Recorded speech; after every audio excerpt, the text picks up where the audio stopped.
Good evening, everyone. I'm talking to you from my bunker, my quarantine bunker, aka my home office in Suwanee, Georgia. And I'm making this video because I want to explain some changes in the syllabus that I've made and that we're going to have to kind of adapt to moving forward.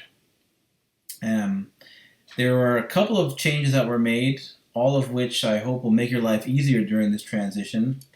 But I thought it was important that I go over each detail with you and then see if you have any questions during our live office hours, which I will explain in a minute. All right, so let's get to it.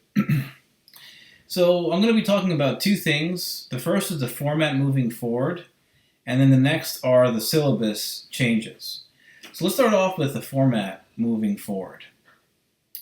The first thing that you want to know is that we're going to be doing a combination of recorded videos, which will be posted on YouTube, and live office hours via Zoom. Okay, and now Zoom is a conferencing piece of software, and I'll talk to you about in a second. So let's start off with the recorded videos posted on YouTube. So we have about 4 weeks left, and you can see that I've actually taken the syllabus and I've created a new syllabus which is going to account for the post-COVID period. Okay, and so for each of these 4 weeks, the syllabus is basically the same as it was before, except that you're going to be kind of doing everything online, right? We're not going to be having the traditional class meeting time. And so in order to accommodate that, the way that's going to be structured is that for each week, I'm going to ask you to do some readings, right? The same readings that we had in the original syllabus, and to watch a video about each R lab. And we have a couple of R labs that I'm going to be recording. But what's going to change is how you actually watch the lectures, all right? So the way in which you're going to be watching the lectures is via a YouTube video that I'm going to be recording and posting on the Monday of the week of the module, right? So for example, let's take week 1 here in our new syllabus, right? On week 1, that stretches from March 30th to April 3rd. That's from this coming Monday to April 3rd, this coming Friday. A video will be posted which goes over measurement and descriptive statistics on Monday. And that's going to cover all of the chapter, right? And so, or I might create like a series of smaller videos to cover each concept. That might be a better idea. So I'll kind of think about that. I'm going to be recording all of these really soon, probably tomorrow or so. So what you need to do for this week is you need to do the reading, right? Chapter 5. You need to watch the video by the end of the week. And you need to do whatever assignments might be attached to those. So there may or may not be assignments attached to each week, but I'm going to go over that in the syllabus in a minute. Okay, but the important thing that you should note here is that we have a new YouTube channel.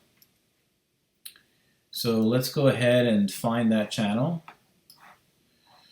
So this is my YouTube channel. So let's go to our YouTube channel. The channel is called POLS4150 Stats, and we have, let's go to our actual page. Okay. You can see that there's no videos posted here, and that's actually because I had made the video unlisted, the first video that I did for a test, right? So if you dug a little bit deeper, I'm on the account, right?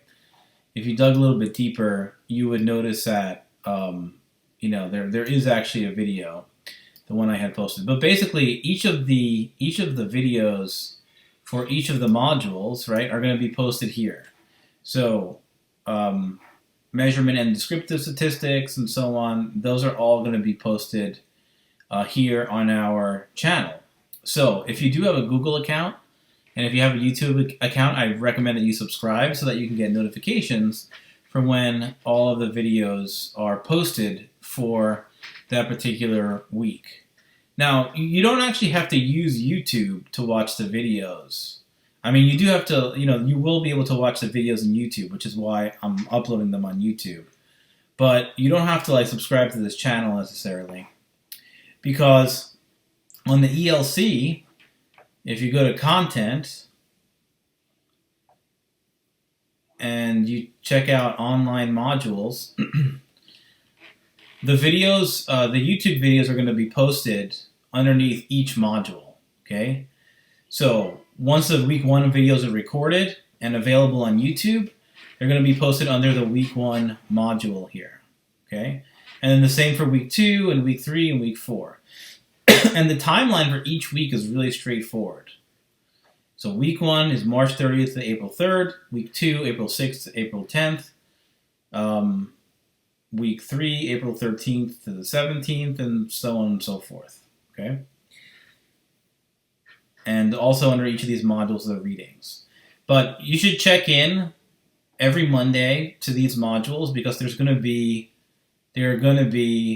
YouTube videos that are posted here which are going to talk about the readings. So in the first video, measure for week 1, there's going to be videos talking about chapter 5, and then there's going to be videos talking about Galton, the wisdom of crowds, right? I'll either have it as one single video or several shorter videos. I'm kind of leaning towards the several shorter videos just because I think it's just easier for people to digest that kind of content in that way, okay? Topical videos. All right, so that's one of the format changes, right? These kind of lecture videos which you're going to have to watch on YouTube. But the nice thing about this is that we are also going to be having live interactions. And we're going to be having live interactions through the Zoom conferencing software, okay? So I would have actually preferred to have held the lectures on Zoom. But I know a lot of people have problems with their internet connection, and 29 people, which is the number of people in the class, there's just too many people to do, the lectures on Zoom. And so that's kind of a problem. So a solution to that is to have you guys review the content on YouTube, on the YouTube videos that I'm posting, and then come to my live office hours to clarify any concepts that you would like clarified, okay? So you might be wondering, how do I get to these live office hours via Zoom? Well, it's actually a pretty straightforward thing to do, all right? So let me just show you how you do it. So the first thing you need to do, of course, is you need to sign up for a Zoom account. And the way I sign up for my Zoom account is I go to uga.zoom.us. And, if I click on sign in, I already have a bunch of, meetings and all this other stuff ready to go. But, your account is going to look a little bit different. But just sign up with Zoom by going to uga.zoom.us, and you should be able to sign up for an account, right, for the conferencing software. Once you've done that and you're all set, take a look at our ELC and go to our course homepage. You'll notice in our upcoming events folder, there are a bunch of office hour designations, and these office hours are actually held during our regular class time. So the first office hours are going to be at 2 p.m. on March 31st, right? March 31st, which is this Tuesday. And then again on April 2nd, which is this Thursday. So let's click on these office hours. Let's see what that's all about. When you actually click on this, you'll see that you'll have a link to a Zoom site, and this is where you're going to want to go to enter the office hours. So between 2 o'clock and 3:15, I will be available for you to chat about whatever it is that you want, preferably the assignments for that week. And so you could just click on that link, and you'll be able to join me and other students who might have questions about some of the course content.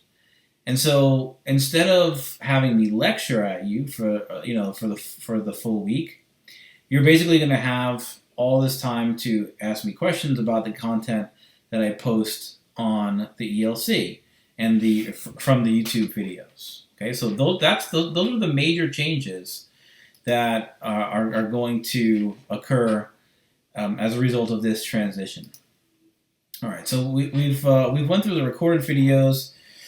We talked about live office hours. Let's talk a little bit about some things that I'm sure many of you are concerned about, and that is syllabus changes. Okay, so I'm going to pull up the syllabus here, and I'm going to make that the syllabus larger here. So let's talk a little bit about some of the major changes to the syllabus. All right. Well, as you can see from the lecture slides here, the first major change is that there is no final exam. I've decided that, because I know it's really hard for people, and I know that this is a really stressful time. I don't want to add to that stress, I want you guys to learn about stats. It's extremely important to me, especially now, because everything that you hear in the news about the coronavirus is related to statistics in one way or the other. But I don't want you to be stressed out, I want you to learn and just try to make this an experience for you that will benefit you in the future and that will kind of help you understand what's going on in this world moving forward, right? And so as a result, there's no final exam. I mean, I think exams are good tools for learning, but it's just not the right time. And from some of the feedback you guys gave me in a quiz that I sent out, that was the impression I got as well.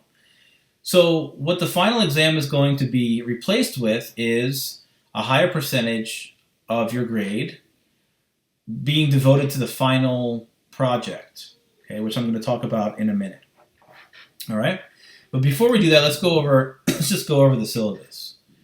All right? So you again have the office hours link at the beginning of the syllabus.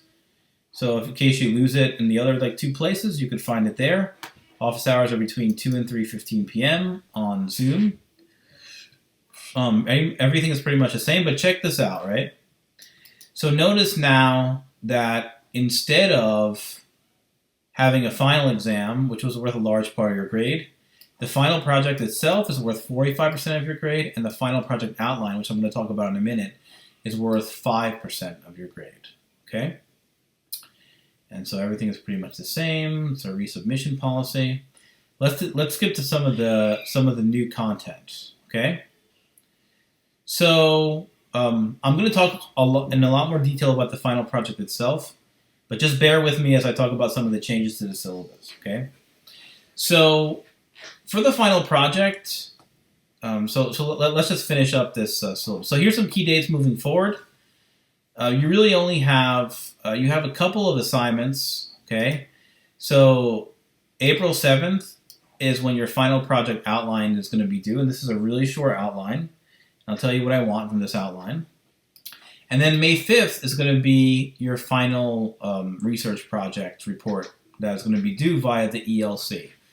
And I'll talk a little bit more about what that's all about, okay? And we have a couple of, so each of these R labs are basically going to be recorded videos that I want you to watch. And I will also include the code for each of those videos so you can go through it yourself and then come to office hours with questions that you might have for me. And the remaining R labs are going to be really straightforward stuff which relate directly to the chapters that we're going to be discussing.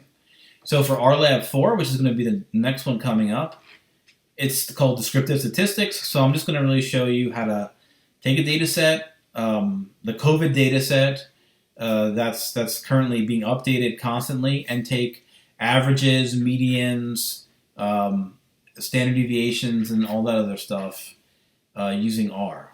And then, for 5, we're going to talk about plotting, creating some new plots, and so on and so forth. It's going to be pretty straightforward stuff. And just know that the code and the video recorded lecture are going to be available on the ELC. And some other remaining dates that we have, which are important, are problem set 4, which is going to be released on April 7th and due on the 14th. Problem set 5, which is going to be released on the 14th and due on the 21st. And problem set 6, which is going to be released on the 21st and due on the 28th. Now, it sounds like a lot, but just know that I'm doing this for you guys because not only do I feel that it's important that you learn from this class, but if you're not satisfied with your problem set grade as it is, I want to make sure that you have the opportunity to get the highest grade possible. So problem sets 4, 5, and 6 are going to be very short, very straightforward assignments that you will have to do. Right? So don't worry too much. It's not going to take that much time. Okay? But they are assignments that I think are important that you engage with, because otherwise you're just going to get lost in some of the course content. All right? All right, so let's talk about how the class is going to be structured moving forward. We only have 4 weeks, so we're going to be going through chapters 5, 6, and 7 in the textbook. Right, our Kelstead and Whitney textbook, okay, right here, right? And for next week, we're going to be going over chapter 5, and then Francis Galton's interesting paper. For the next week, it's going to be chapter 6, the week after chapter 7, and then after that, chapter 8. And we're going to end with hypothesis testing. Not as far as I would have wanted to get with the class, but that's totally fine, all right? So now that you kind of have a general understanding of what's going on with the kind of changes in the syllabus and the new format and all that, let's talk a little bit about the final project info and changes to that, which I think would be very important. Okay, so I posted a document on the ELC which contains information about the final project moving forward. Okay, so for the final project, so read this document very carefully.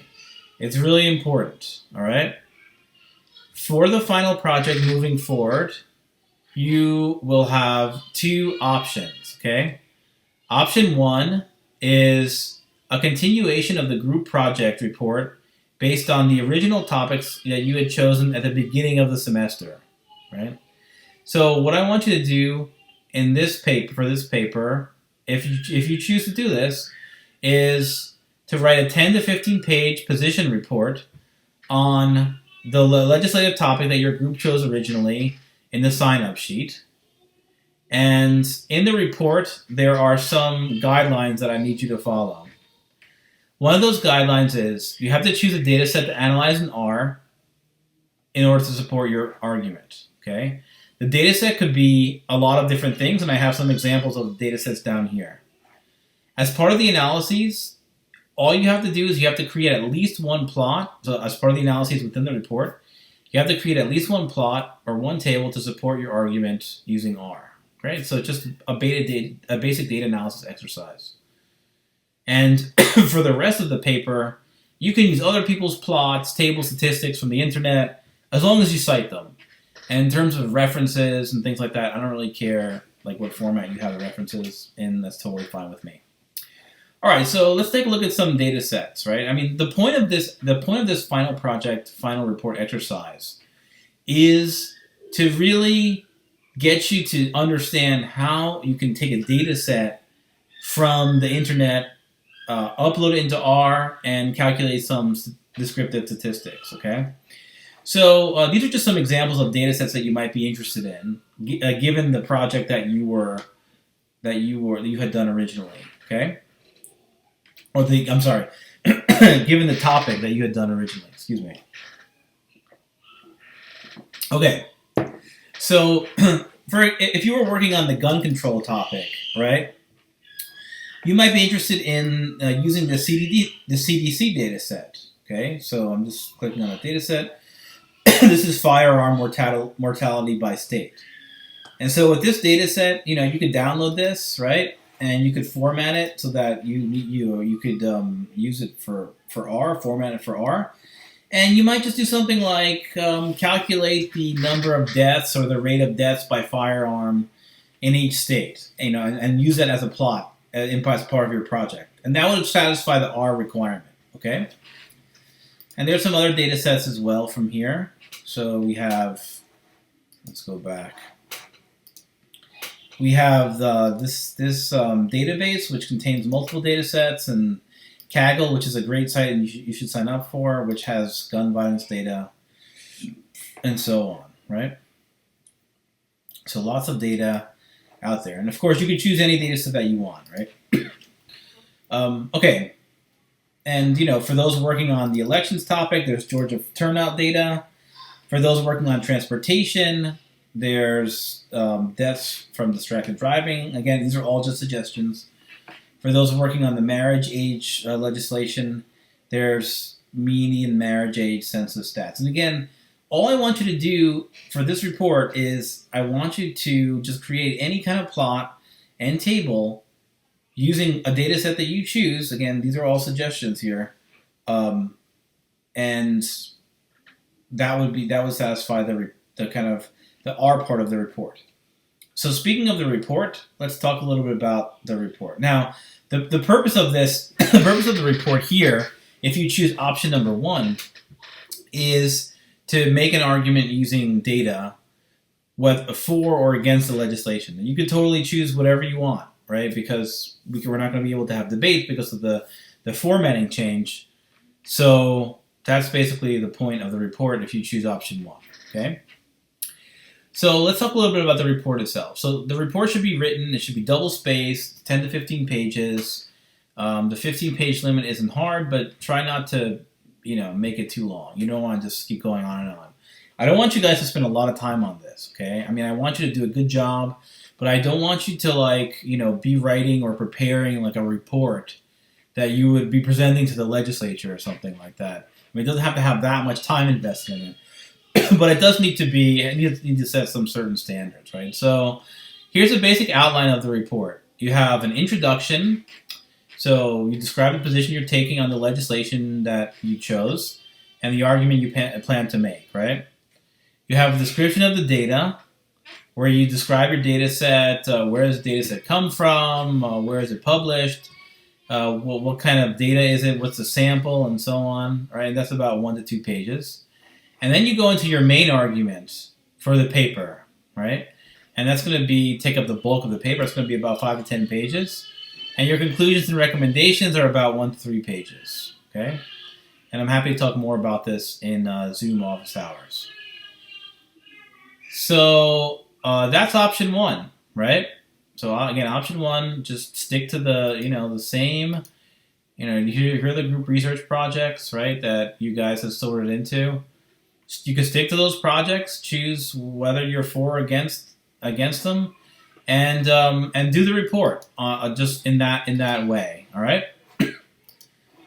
Okay, so that's option 1. Now, option 2 is something that I thought about as a result of the coronavirus outbreak, and option 2 allows you to work on understanding an aspect of the coronavirus using real data that's updated every day. And I think option 2 is really exciting. If I was a student, I would pick option 2. But that's just me, Maybe you're not interested in option 2. Maybe you want to stick with option 1. And I'm totally fine with that. And by the way, if your report is a little less than 10 pages, that's fine too.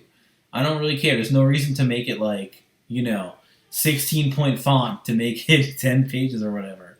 Okay, it's just a ballpark figure, 10 to 15 pages, to let you know what I'm expecting out of this report. All right, so let's talk a little bit about option 2, which I think is a pretty awesome option. So for option 2, what I'm going to want you to do is answer this prompt about the coronavirus, and I'll just read the prompt for you. The coronavirus outbreak has led to a great deal of panic, fear, and hospitalizations around the world, as well as severe economic issues that will continue to get worse, most likely. For your report, you can choose to answer the following question or a question of your own with my approval.